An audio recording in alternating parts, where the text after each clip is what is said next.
Hai guys, ketemu lagi di channel YouTube saya. Kita bahas kembali mengenai makna bekerja. Makna bekerja yang saya ingin sampaikan ini adalah bekerja untuk membahagiakan orang lain. Gimana bekerja kok bisa membahagiakan orang lain? Ada 5 sudut pandang yang bisa kita bahas. Bekerja itu sesuatu yang nikmat, bukan? Karena pertama, kalau kita bekerja dengan purpose, maka betapa nikmatnya bekerja itu. Seorang guru, kalau dia menyadari purpose daripada atau tujuan dari pekerjaannya beliau itu, karena akan menghasilkan anak-anak didik yang keren-keren di masa yang akan datang. Jadi purpose-nya seperti itu. Seorang tukang batu yang bekerja itu, bikin tembok itu, dia sedang membangun suatu bangunan yang akan memberikan manfaat kepada siapapun yang memanfaatkan bangunan itu. Baik itu rumah, atau tempat pelatihan, atau bangunan yang lain, ya orang akan menikmati manfaat. Itulah dari segi purpose. Sudut pandang yang kedua, guys, adalah dilihat dari apa? Dilihat dari mindset kita. Bagaimana mindset kita bekerja itu adalah untuk apa? Untuk bagaimana kita melihat bahwa yang kita lakukan itu berdampak pada orang lain. Dan purpose itulah yang kemudian bisa menjadikan orang itu tidak fokus untuk dirinya sendiri. Karena dia akan selalu melihat, kalau aku mengerjakan ini, orang lain akan merasakan apa, gitu kan? Jadi itu adalah berkaitan sama mindset kita bekerja.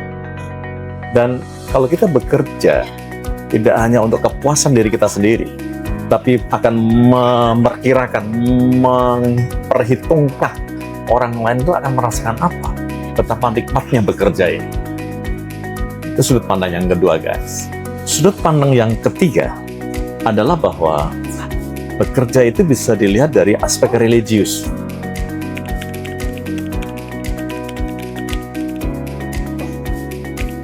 Kata orang bijak, para guru-guru saya, kiai-kiai saya mengatakan, kalau kita itu memberikan solusi atas kesulitan yang dihadapi oleh atau dialami oleh orang lain, maka 70.000 malaikat akan menggelayuti kita sepanjang hari itu.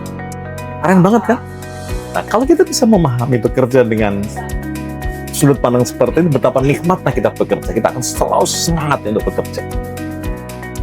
Sudut pandang yang keempat adalah kita dalam bekerja itu selalu berorientasi kepada kepuasan pelanggan.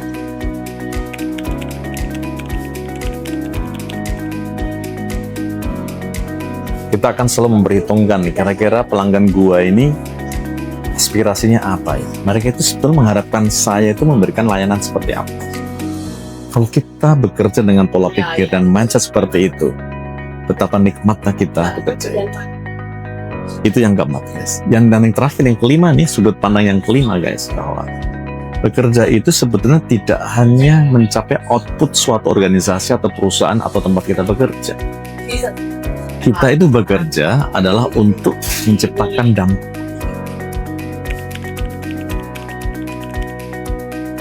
Tidak hanya output.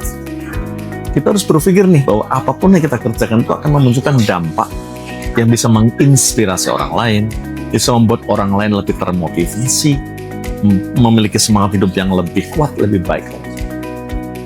Itu, guys, 5 sudut pandang bekerja membahagiakan orang lain. Subscribe, comment, and share di YouTube channel saya.